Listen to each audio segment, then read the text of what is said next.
Assalamualaikum, selamat pagi. Perjalanan di RW Skincare itu panjang, tidak mudah, banyak lika-liku, banyak suka, banyak duka, banyak cerita yang kami alami sampai akhirnya ada pada titik di mana hari ini kami berada.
Yang lama tersebut, yang tadinya untuk saya sekolah, saya berpikir jika saya investasikan akan menghasilkan lebih banyak uang sehingga akan lebih cepat saya untuk bisa sekolah spesialis.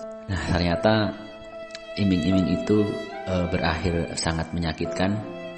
Memang 1 bulan awal, 2 bulan awal saya diberikan hasil yang cukup menggiurkan. Nah, supaya ternyata semakin besar investasi yang saya berikan. Benar, saya menginvestasikan lebih besar, tapi bukan uang saya, karena uang saya sudah saya masukkan semua. Saya ajak teman-teman di rumah sakit, ada bidan, ada perawat. Saya ajak teman-teman dulu waktu sekolah, waktu kuliah. Dan yang paling menyakitkan adalah uang orang tua.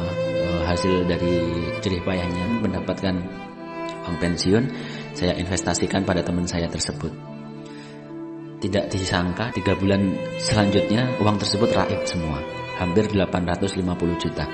Satu hal yang mengerikan sekali buat saya karena memegang dan bahkan melihat uang tersebut saya belum pernah. Jadi setiap dapat uang dari teman, saya langsung transferkan ke teman saya beri tersebut. Jadi benar-benar uang tersebut hilang, raib. Belum pernah sedikit pun teman-teman saya mendapatkan bagi hasil dari investasi tersebut. Nah, itu awal mula kehancuran saya sebenarnya, tapi juga awal mula dari kebangkitan saya. Nah, di saat saya stres berat, terpukul berat, mengalami kondisi semacam itu, kenalan saya yang kebetulan sering komunikasi, sering chatting lewat BBM kala itu, karena waktu itu komunikasi masih tahun 2011-an. Nah, saya mengenal yang sekarang jadi istri saya, Nita Yulianti. Nah, waktu itu saya hanya curhat sama beliau.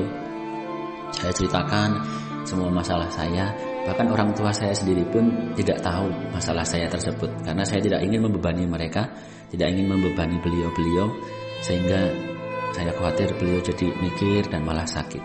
Jadi saya hanya cerita kepada istri saya tersebut. Nah, singkat cerita beliau lah yang memotivasi saya, mendukung saya untuk tidak terlalu berlarut-larut dalam kesedihan, untuk bangkit, untuk bisa bersemangat, tetap mengejar cita-cita. Saya menjadi dokter spesialis, dan saya berkomitmen akan mengembalikan uang-uang orang yang hilang tersebut. Sudah menjadi jalan hidup saya. Akhirnya setelah pertemuan yang pertama, setahun kemudian kami berdua menikah, dan benar-benar pernikahan itu adalah pernikahan yang, mohon maaf, bisa dibilang pernikahan yang kami mulai merintis semuanya benar-benar dari minus, dan benar-benar kami berjuang berdua bersama untuk bisa melewati masa-masa sulit tersebut. Bukan skincare, bukan kosmetik yang kami jual kala itu. Lalu kami berdua berpikir untuk memulai usaha. Akhirnya memutuskan untuk mencoba berbisnis online, jualan online. Nah, dimulai dengan menjual pakaian dan juga jilbab. Akhirnya kami menjadi reseller dari beberapa penjual lain di Jakarta. Hampir tiap bulan 2 kali kami kulakan di Cirebon, di Tegal Kubuk, pasar Tegal Kubuk. Kami tidur di masjid karena di sana pasar itu hanya berjualan 1 minggu sekali. Setelah hampir 2 tahun kami menjalani bisnis pakaian, kami sempat terlena karena hampir 2 tahun menikah, tapi juga tak kunjung untuk diberikan momongan. Makanya kami waktu itu memutuskan untuk program momongan. Nah, dari situlah timbul masalah baru, yaitu dengan minum obat-obat hormon. Pada akhirnya istri saya jerawatnya pada bermunculan, banyak sekali. Kami melakukan pemeriksaan ke beberapa dokter dan belum juga sembuh, dan saya pakaiin krim dari tempat saya bekerja juga belum sembuh juga. Nah, pada akhirnya saya nekat mencoba-coba sendiri resep-resep atau meramu sendiri, meracik sendiri krim untuk istri saya, dan ternyata memberikan hasil yang baik. Walaupun dengan sedang program hamil, alhamdulillah jerawatnya bisa sembuh, bisa membaik.